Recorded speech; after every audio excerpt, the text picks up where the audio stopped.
En visite officielle en Guadeloupe depuis samedi, le ministre des Outre-mer a présenté aux acteurs politiques, socio-professionnels et syndicats son projet de loi contre la vie chère dans les DOM.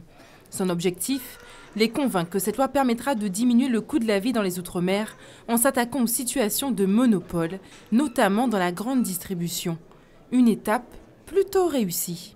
Ça semble de bon augure. Si les consommateurs sont bien informés, s'ils sont éduqués, eh bien, même si effectivement les prix ne baissent pas de manière importante, mais ils pourront vivre dans de meilleures conditions parce qu'ils vont pouvoir faire des achats sélectifs. On est satisfait parce que c'était une proposition qui avait déjà été faite depuis longtemps, qui est une loi qui soit votée pour permettre d'aller voir comment les prix sont pratiqués en Guadeloupe.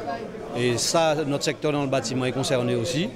Donc ça permettra d'aller voir au niveau des matériaux de construction comment ces prix sont pratiqués sur le marché guadeloupéen. Bien que certains émettent des réserves.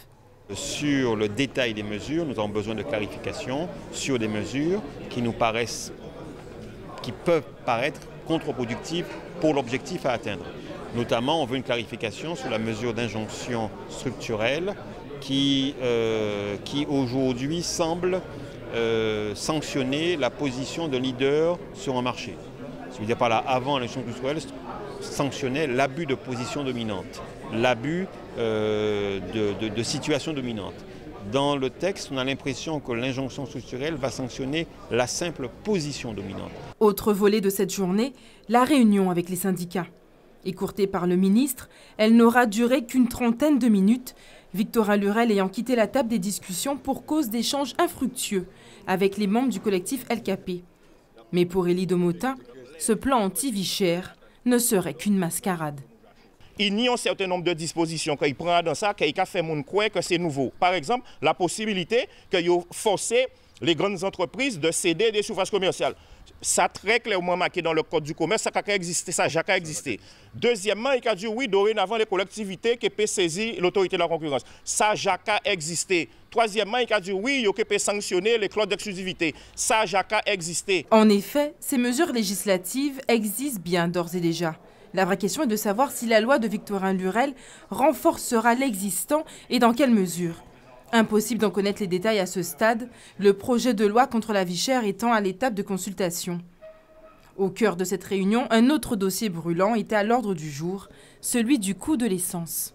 Concernant les carburants, comment se fait-il qu'en France, nous avons baisse des prix de carburant et nous, la baisse qu'a traduit par une hausse. Alors là, ils méritent un prix Nobel de mathématiques puisqu'il fait moins 6, fait en augmentation de 2 centimes. C'est extraordinaire. C'est le mépris le plus total. Alors que lui-même reconnaît qu'en Guadeloupe, c'est une des marges abusives de la SARA qui a varié entre 8 et 15%. Et à cela, le ministre répond. Je le dis, Victorin Lurel, ministre et hier président de région.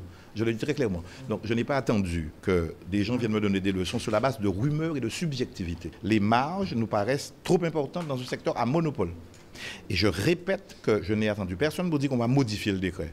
Et tous les lobbies se déchaînent déjà. Bon, très bien. Est-ce que la volonté politique sera suffisante pour porter l'affaire jusqu'au bout?